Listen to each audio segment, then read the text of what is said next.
Oi, gente, mais uma vez, continuando aqui com as nossas aulas sobre os escritórios do SPAES, agora eu vou falar do D17, né? Meu nome é Thales e eu vou falar do D17, que é sobre resolver situação problema utilizando porcentagem, tá bom? O que é porcentagem? Primeiro, de fato, vamos começar por porcentagem, porque tem alguns outros detalhes aqui por dentro, certo? Porcentagem é uma das áreas da matemática que são uma das mais conhecidas e é praticamente utilizada em todas as áreas que vocês possam imaginar. Porque você pode medir grandeza, você pode medir taxa de crescimento, estimar, você pode expressar a quantidade de aumento, de desconto, de quantidade de alguma coisa, de ausência, enfim, várias coisas. Vemos porcentagem a todo momento e mesmo quando não percebemos, estamos fazendo o uso dela. Inclusive agora nesse momento agora de pandemia, as porcentagens elas estão assim aflorando, porque é justamente pelas taxas de porcentagem de letalidade, de aumento de casos, de incremento diário de casos confirmados de coronavírus. Isso aí é um prato cheio para vocês verem sobre porcentagem, que porcentagem realmente não é algo só trabalhado em matemática. A porcentagem, gente, ela é uma razão cujo denominador é igual a 100.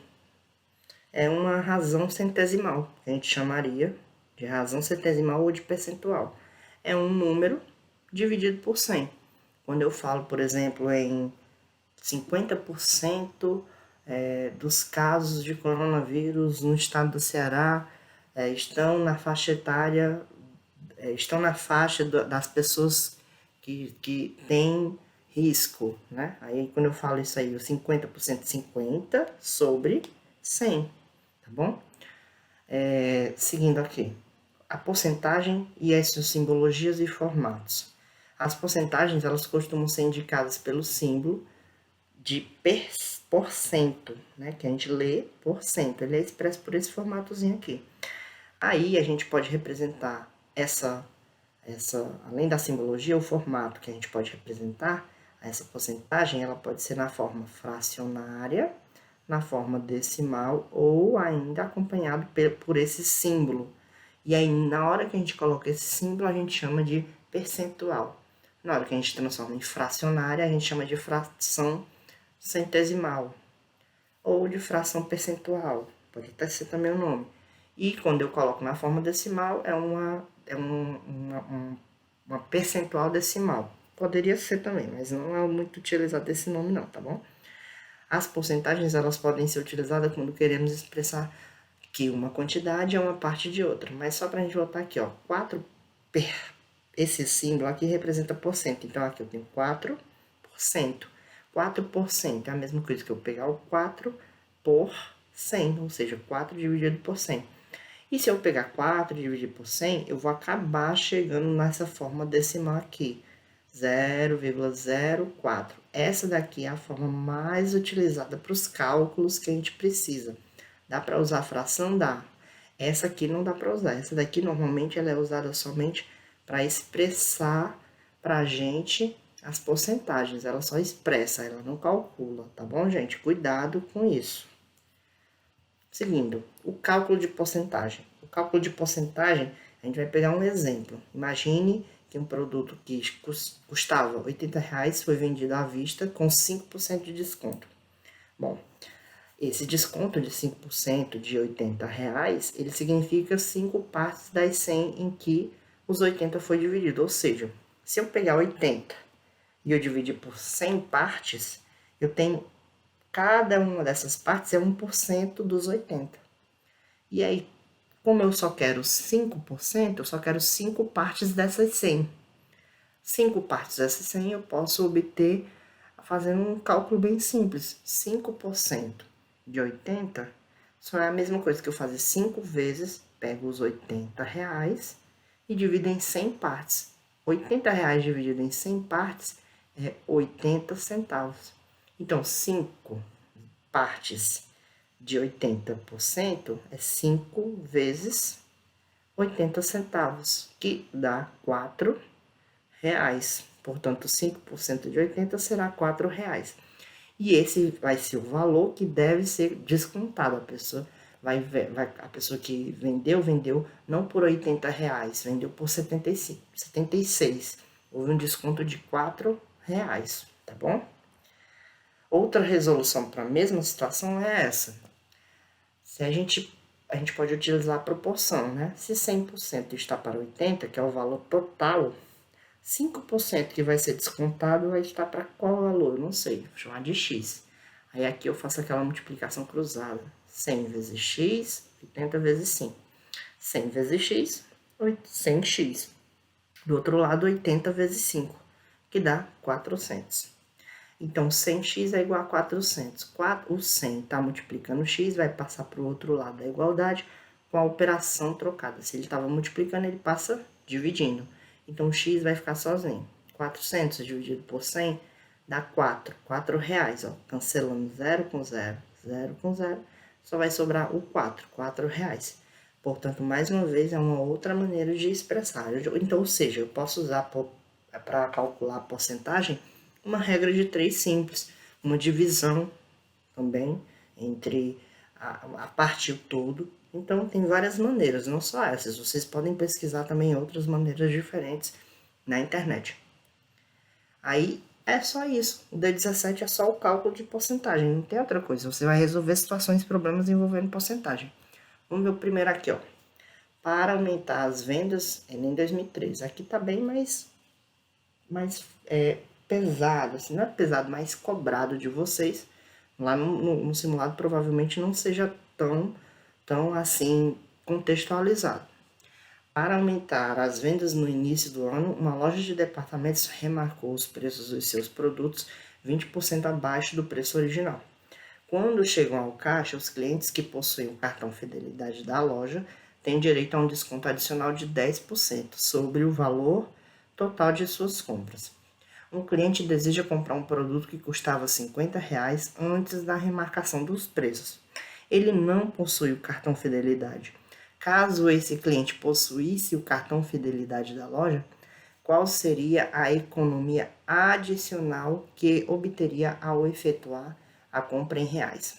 Vamos só lembrar aqui que aqui ele está querendo saber só isso, ó, a economia adicional. Aí, com informações aqui, o que a gente tem? Deixa eu botar vermelha e eu vou botar na caneta. O que a gente tem aqui de informações? O preço anterior custava R$ 50 e ele ganhou o primeiro, que a loja fez um desconto de 20%, né? Então, seria 20%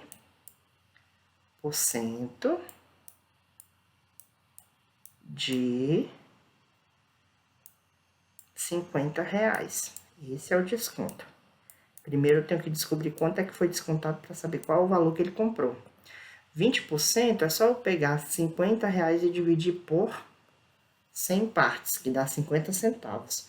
20 vezes 50 centavos dá R$ 10.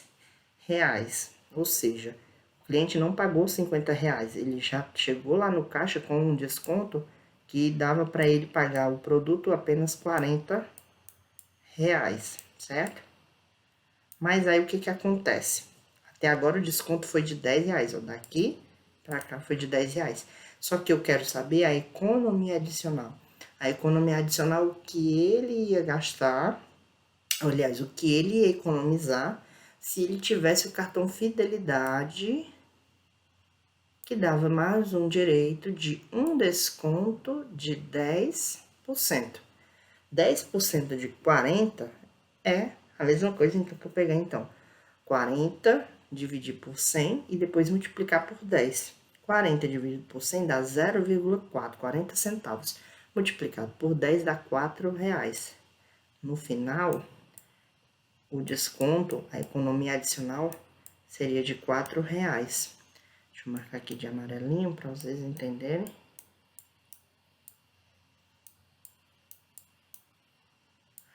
Tá difícil. Consegui. Ok. Amarelinho. E essa aqui é a minha economia adicional. Beleza. E aí, a resposta certa seria a letra E, tá bom? Vamos ver aqui a próxima. torrefador comprou uma saca de 60 quilos de café especial cru antes de torrar, por R$ 400. Devido à perda de umidade durante o processo de torrefação, sempre são perdidos 10 quilos do café por saco. Se o torrefador irá vender o café torrado em embalagens de 1 kg e tem por objetivo obter um lucro de 200% em relação ao valor pago da unidade vendida, qual é o preço de venda por unidade deste torrefador deverá estabelecer para atingir o seu objetivo? Primeiro, se são 60 quilos e custou R$ 400, primeiro que ele não vai ter mais 60 quilos, né? Porque ele vai reduzir desses 60 quilos, na hora que ele fizer a torrefação, 10 quilos vão ser perdidos. Então, na realidade, são apenas 50 quilos que custaram, entre aspas, a gente pode dizer assim, o valor de R$ 400. No caso, só 50.